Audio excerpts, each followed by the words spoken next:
Анна Белен и Кристина пришли навестить Элису в этом гранадском доме престарелых. Девушки работают волонтерами в программе «Приемные бабушки и дедушки». Их задача – скрасить одиночество стариков.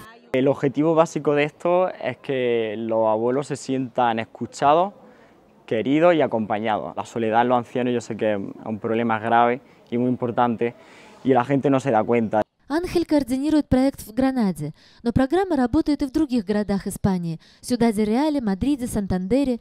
В Испании около 329 тысяч пенсионеров живут в домах престарелых. Около 100 волонтеров участвуют в программе, которая насчитывает 60 приемных бабушек и дедушек. Como no tengo hijos, pues no tengo nietos que vengan a verme, que me gusta mucho de que vengan porque son muy buenas y muy bonitas.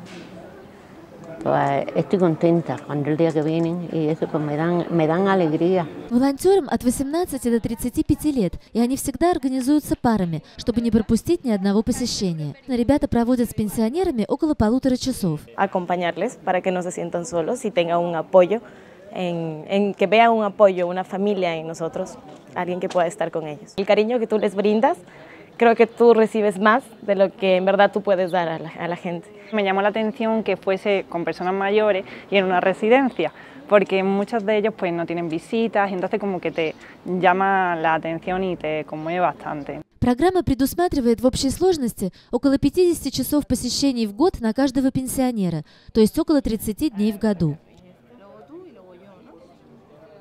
Llevas dos ahí.